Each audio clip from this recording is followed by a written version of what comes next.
My name is Kate, and I'm 40 years old. I've been married to my husband Mason for 10 years. We're the same age, having met and worked together in the same department before we were assigned to different branches. Mason is known for his responsibility and is well regarded by his subordinates. Although he's somewhat vain and dislikes showing any weakness, his confidence and masculine charm made him stand out. His excellent work performance had his superiors expecting him to be promoted without any issues. In contrast, I'm more reserved and tend to keep a low profile. I was quite surprised when Mason, with his outgoing nature, pursued me so passionately, given our contrasting personalities. After 2 years of dating, he proposed with a grand bouquet of roses. It was the first time I felt so cherished, and I eagerly accepted. Our initial excitement, however, was overshadowed by an unexpected challenge: living with my in-laws. There had been no prior discussion about this arrangement, and I was reluctant, but Mason insisted. He reassured me, saying that my parents would be pleased and that they were looking forward to having me with them. Their enthusiasm made it hard for me to refuse. So, for the past decade, we've lived in his parents' home. Reality of this arrangement was far from what I had imagined. Every morning I faced my mother-in-law's relentless criticism. "Kate, you've forgotten to clean the entrance again," she would say right after I finished preparing breakfast. This daily routine of reprimands became a norm. "I'm sorry," I would respond, but it was never enough. "Just apologizing isn't sufficient. If you understand, go and do it right away," she'd reply. Despite having a job, I was treated like a servant from dawn till dusk. I had to wake up at 5 a.m. to prepare breakfast and clean. My mother-in-law, a housewife herself, never took on these tasks. I would rush through my chores, head to work, come home and start dinner immediately. By bedtime, I was so exhausted I could barely stay awake. This relentless routine took a toll on my health, leaving me weak and frequently unwell, likely due to stress. My mother-in-law would often complain about the cleaning, saying, "Do it properly. I don't want the neighbors thinking we're neglecting it." Meanwhile, she would relax in the living room, enjoying the breakfast I had made. "If you don't finish quickly, you'll be late for work," she'd add, never missing a chance to remind me of her expectations. Throughout this ordeal, Mason never stood up for me. My father-in-law would bury himself in his newspaper, pretending not to see. The mistreatment I faced in this home, compounded by the stress, caused my weight to drop drastically, and my health deteriorated. I lost my period due to the weight loss, making it impossible for me to get pregnant. Despite these hardships, my mother-in-law continued to place the blame on me. Before getting married, I had no idea how challenging our life together would become. I used to care deeply about my appearance and health, but those days seem like a distant memory now. The stress from the mistreatment and the shock of seeing my reflection in the mirror have left me feeling despondent. I've become entirely submissive to my mother-in-law, losing all motivation and struggling to leave the house. During this bleak period, I received devastating news. My father had died in a sudden accident. Hadn't visited my parents' home in a long time because my mother-in-law and husband would criticize me whenever I wanted to go. I deeply regret not making the effort to visit more often, especially now that my father was gone. My parents' home is only about an hour's drive from my in-laws' house, so it's not too far. I asked my husband and mother-in-law if they would come to the funeral. "The funeral is happening, so we won't be going." They cut me off before I could finish. "Just have your family there," they said coldly. I was stunned by their lack of empathy. Trying to keep my composure despite the anger and sadness, I simply replied, "I understand." The funeral was well attended, a testament to how much my father was loved. He had many connections through his work, and the outpouring of grief from those who came was overwhelming. When I saw my mother, who I hadn't seen in a long time, she was shocked by my gaunt appearance. "Kate, you've lost so much weight." "What happened?" she asked, her concern palpable. "Oh, it's nothing," I replied, trying to downplay it. Are you sick? I can't bear to lose you too, my mother said, tears streaming down her face as she thought I might be ill. I'm not sick, Mom. I'm fine, I assured her. Please don't worry. I managed to calm my mother down, and we took a break in the waiting room. If you're not sick, then what's going on? She'd asked, her concern still evident. As I recalled my interactions with my mother-in-law and husband, anger bubbled up inside me. Even when they learned of my father's passing, they offered no words of comfort. I decided it was time to share the truth with my mother. Actually, I've been dealing with what might be called bride bullying, I confessed, my gaze dropping as I spoke. I'm just so exhausted. My mother's expression turned even more worried. I'm relieved you're not ill, but I can't rest easy knowing this is why you haven't been visiting more often. I nodded in response. My mother then handed me a piece of paper. Read this and think carefully about what you want to do next, she said. The paper was my father's will, meticulously prepared in case something happened. It detailed the inheritance I was to receive, which amounted to $790,000. That's the inheritance you're entitled to, my mother explained. You can decide how to use it. I was taken aback by the substantial amount, but a glimmer of hope began to emerge. With this inheritance, I could finally move out of my in-laws' home and start anew. The prospect of building a new house and leaving behind the oppressive environment filled me with renewed optimism. Returning to my in-laws' house, I went about my usual housework. On days when I had plans, the mess seemed to multiply as there was no one else to help clean. As I silently worked, my thoughts kept drifting back to the $790,000 inheritance and the potential it held for a fresh start. Despite my deep resentment toward my mother-in-law, I still wanted to be with my husband. I decided it was time to be honest about the inheritance and propose that we move out of my in-laws' home. One thing I need to talk to you about, I began after my in-laws had gone to bed and we were alone. It's about my dad. It turns out I'm going to inherit his estate. Oh, really? Mason asked, intrigued. How much? $790,000, I replied. His reaction was one of sheer disbelief, his eyes widening as he processed the figure. What, are you serious? He asked, clearly taken aback. Yes, $790,000, I confirmed. When Mason fully grasped the amount, he seemed thrilled. Wow, he left that much for you. That's incredibly generous.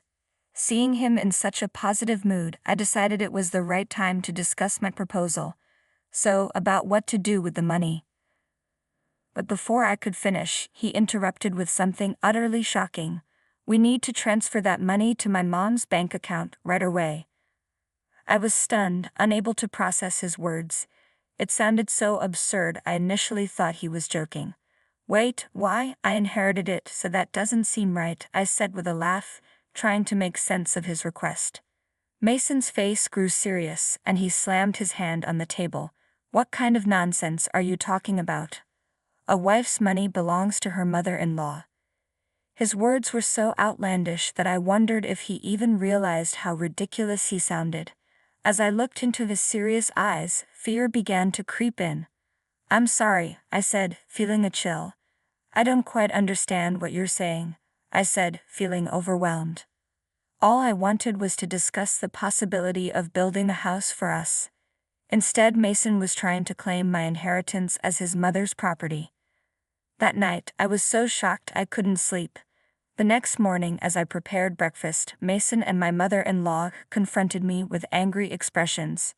So, Kate, my mother-in-law began, I heard you inherited $790,000, but said you wouldn't give it to me. What are you thinking? Clearly, Mason had already informed her about the inheritance. It's my inheritance, I said. I don't see why it should go to you. Stop arguing and transfer the money to my mom's account right now, Mason demanded. A wife's money is family money, right? It was evident they were determined to seize the inheritance by any means. No matter how much I resisted, they only blamed me. Realizing that further resistance was futile, I fell silent. Mason then handed me a piece of paper. You're getting carried away just because you've come into some money. What's with the attitude? I'm the one supporting you. If you don't change your mind, it's divorce. The paper was a divorce form, and Mason had already filled out his part. Take this and go back to your parents' house. If you apologize properly, I might reconsider the divorce, he added coldly. Holding the completed divorce form, I felt a wave of memories wash over me. I had never been supported in this house. I contributed equally to living expenses and handled all the housework, yet I was always looked down upon. In the end, they even tried to take my father's money. If I stayed, I might give in to their demands and hand over the inheritance. But this money was a gift from my father, and it felt like an opportunity to assert control over my future. With the filled-out divorce form in hand, I realized I now had the power to make decisions for myself and decide what was next. I resolved firmly in my heart that I would never give up my father's inheritance and made a decisive plan. That evening, after work, I returned to my parents' house. "I'm home," I called out as I entered. "Welcome back, sweetie," my mother greeted me with a warm smile. "I had a feeling you'd be coming home soon." Her gentle demeanor and the comforting aroma of home-cooked dishes greeted me. I felt utterly worn out from everything I'd been through. As I took a bite of the warm meal, tears welled up in my eyes, moved by the simple, genuine comfort of it. "Did you tell Mason about the inheritance?" my mother asked. "Yes, and that's when things got complicated," I replied, sharing everything that had transpired with my husband and mother-in-law. My mother was visibly shocked by their reaction. "The inheritance is yours, and it's up to you to decide how you want to live your life from now on," she said, gently wrapping her arm around my shoulders as tears continued to stream down my face. After spending a week at my mother's house, I felt ready to face the situation head-on. "Well, I'm going now," I said as I prepared to leave. "Take care," my mother replied, her concern evident. I was no longer afraid to return to my in-laws' house. With a renewed mindset, I headed back, determined to stand my ground. Finally back, my husband and mother-in-law greeted me, arms crossed. "Have you reflected on your actions?" "Yes, I'm sorry," I said, my voice steady. "Please let me stay in this house." I offered an apology that felt hollow and insincere. My mother-in-law's smirk widened as she responded, "Then hurry up and hand over the inheritance." "Actually, the inheritance procedures are taking longer than expected," I said. "It's still not finalized. It's a complicated process, and it will probably take another 6 months or more." "It takes that long?" she asked, seemingly indifferent. "Well, that's fine," she replied, as if satisfied that I would eventually comply. They seemed content, believing I would obediently hand over the inheritance when the time came. Meanwhile, they continued to berate me about the state of their home after my week away. "The house is a mess because you didn't fulfill your duties as a wife. Clean it up quickly," they demanded. The house was indeed in disarray after just a week, and it was surprisingly filthy. It was almost impressive how quickly it had deteriorated. I used to be devastated by such conditions, but now things had changed. I no longer cared about enduring my mother-in-law's bullying or being pressured into exhausting housework. I completed the housework as instructed by my mother-in-law. 10 months later, it was her birthday. "Well, we're heading out now," she said with a hint of satisfaction. "Make sure the house stays clean while we're gone." As usual, she was going on a trip for her birthday, and of course, she never invited me. "By the way, have you received the inheritance yet?" she asked. "It's supposed to arrive today," I replied. "Well, that's perfect. That $790,000 is a present for my mom. Make sure to transfer it to her account before we get back." I knew the inheritance wouldn't conveniently arrive on her birthday, and my husband could see through my lie. I didn't respond, only smiled and said, "Take care and have a safe trip." Once they were out of sight, I began putting my plan into action. I had been waiting for this day for a long time. They would surely be surprised when they returned, but it was no longer my concern. I quickly packed my belongings and left my in-laws' house. This is amazing, I thought as I moved into my new home. I had used my father's inheritance to build a beautiful house, and I was thrilled to be living here. I had invited my mother to live with me, and I was genuinely happy to be free from the constant meddling and demands of my in-laws. I sank into the soft sofa, feeling a deep sense of contentment. Today was a celebration of our new home. With my mother, we had hired a chef and enjoyed a luxurious day together. The next evening, my phone rang. It was my husband. "Hey, what's going on?" he asked, confusion evident in his voice. He was puzzled as to why all my belongings were gone when they returned home. "I won't be coming back, so goodbye," I said firmly. I tried to hang up, not wanting to engage further, but my mother-in-law's furious voice blared through the phone. "What the hell do you think you're doing? Where are you now?" "I can't tell you that," I replied, trying to stay calm. "You told me to clean the house, so I packed up my things." "This isn't funny." "And you still haven't transferred the inheritance," she continued, her voice rising. "How many times do I have to say that a daughter-in-law's money is mine?" "I'm single now," I said, deliberately cold. "I'm divorced, remember?" There was a stunned silence on the other end of the line. I could almost picture her speechless, her anger momentarily silenced. "Well, I'm actually divorced," I continued. "I've submitted the divorce papers Mason gave me. We're strangers now. Goodbye." With that, I hung up the phone. The thought of my mother-in-law's shocked reaction made me burst into laughter. I felt a tremendous weight lift off my shoulders now that I was completely free from their influence. In the following days, my ex-husband called me repeatedly. Whenever I had the chance, I would answer the phone just to let his abusive comments wash over me. I recorded every call from start to finish. I decided to take the recordings to the police. Harassment from an ex-spouse isn't uncommon, and they would issue a warning before things got worse. Fortunately, the police acted swiftly and went to my former in-law's house to issue a warning. For my image-conscious ex-in-laws, having the police show up was a significant blow. To make matters worse, one of my ex-husband's subordinates, who lived nearby, witnessed the police visit. Given my ex's prominence at his company, the news spread quickly, and his discontented colleagues began embellishing the story, spreading negative rumors about him. Eventually, the gossip reached my own department. "I heard the police came," someone mentioned casually. "Yeah, I'm divorced now," I said, raising my voice slightly so the gossip-loving employees could hear. The bullying from my mother-in-law and my ex's abusive words were just too much. The story quickly spread, reaching even my ex-husband's boss, who later confronted him about the growing number of bad rumors circulating. "What's this I hear about you?" his boss asked, clearly aware of the situation. "Have no patience for men who can't cherish their wives." Given the damaging rumors swirling around, our reputation had taken a hit, so I decided it was time for a major change. The transfer order I arranged for my ex-husband was severe. It sent him to a branch office notorious for its poor performance. The area was so isolated it was almost like a landlocked island, completely devoid of entertainment or amenities. The message was clear: the transfer meant the end of any future opportunities for advancement. Everything he had worked for would now be in ruins.